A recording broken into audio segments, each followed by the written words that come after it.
ഈ തൃശ്ശൂർ ടൗണിൽ പൂരപ്പറമ്പ് എന്ന് പറയണത് പൊതുവിൽ പറഞ്ഞാൽ ഇപ്പോൾ ഈ തൃശ്ശൂർ പൂരം നടക്കുന്ന ദിവസമാണ് തൃശ്ശൂരിന് പുറത്തുള്ളവർ അത് ആലോചിക്കുകയും ചിന്തിക്കുകയും കാണുകയൊക്കെ ചെയ്യുക. അങ്ങനെയാണല്ലോ. അപ്പോൾ പൂരം നടക്കുമ്പോൾ ഈ പൂരപ്പറമ്പും കാണിക്കും. തേക്കിൻകാട് മൈതാനം എന്നൊക്കെ അറിയപ്പെടുന്ന ഈ പൂരപ്പറമ്പിൻ്റെ പ്രശസ്തി എത്രത്തോളം വലുതാണെന്ന് തൃശ്ശൂർക്കാർക്ക് പോലും ശരിക്കും അറിയില്ല. എന്തായാലും ഈ പൂരമില്ലാത്ത സമയത്തുള്ള പൂരപ്പറമ്പിൻ്റെ കഥയും ചിത്രമൊക്കെയാണ് നമ്മൾ പങ്കുവയ്ക്കണത്.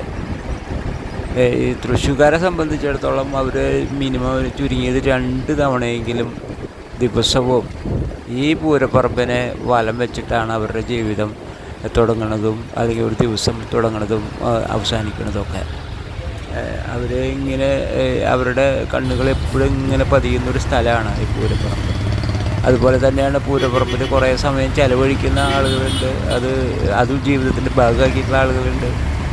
ഇപ്പോൾ തൃശ്ശൂർ നഗരത്തിൻ്റെ ശ്വാസകോശമാണ് എന്നൊക്കെ ആലങ്കാരികമായിട്ടാണ് പലരും അത് പറയുക. പക്ഷേ അതാണ് വസ്തുത. ഒരു അല്പം ഒരു ശുദ്ധവായു ശ്വസിക്കാനും കിട്ടാനൊക്കെ ആയിട്ട് വന്നിരിക്കുന്ന ഒരു സ്ഥലങ്ങളിലൊന്നാണ് തൃശ്ശൂർ പൂരപ്പറമ്പ്. ഇതിങ്ങനെ ഒരു 64 ഏക്കറയിൽ ഇതിങ്ങനെ പരന്ന് കിടക്കണം. അതിൻ്റെ നടുവിലാണ് ഈ വടക്കുന്നാഥ ക്ഷേത്രമുള്ളത്.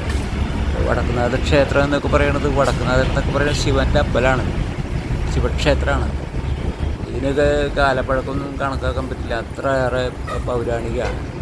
പിന്നെന്താ വെച്ചാൽ ശക്തൻ തമ്പുരാൻ്റെ കാലത്ത് ഏകദേശം ഒരു 300 കൊല്ലം എന്നൊക്കെ പറയാൻ വേണമെങ്കിൽ അപ്പോഴാണ് ഇവിടെയുള്ള ഈ ചടങ്ങുകൾക്ക് പൂരത്തിനൊക്കെ ഒരു ചിട്ട കൈവരുന്നതും ഈ തേക്കിൻകാട് മൈതാനം സംരക്ഷിക്കപ്പെടുന്നത്. അതിന് ചുറ്റും ഒരു റൗണ്ട് റോഡൊക്കെ നമുക്ക് ഈ കാലത്ത് അത് സങ്കല്പിക്കാൻ പോലും പറ്റില്ല. എന്താ വെച്ചാൽ അന്ന് ഒരു 300 കൊല്ലം മുമ്പ് ഇങ്ങനെ ഒരു ഫോർവേ ട്രാഫിക്കിന് അനുകൂലമായിട്ടുള്ള രീതിയിൽ വീതിയിൽ ഇങ്ങനെ റോഡ് അന്ന് കാളവണ്ടിയുള്ള കാലത്താണെന്ന് ആലോചിക്കും.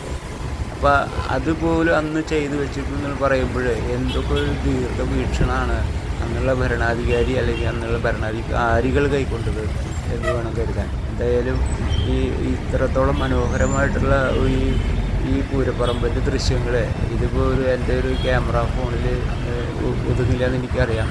ഒരു സാഹസമാണെന്ന് പറയാം. എങ്കിലും ഈ തെക്കേ ഗോപുരവും ഒക്കെ ഒന്ന് കാണിക്കാൻ കിട്ടിയ ഒരു അവസരം ബസ്സിലിരിക്കുമ്പോൾ അത് എന്തെങ്കിലും ഒന്ന് പങ്കുവയ്ക്കാൻ കഴിയുക എന്നുള്ളത് അതിൻ്റെ ഒരു സുഖമാണ്.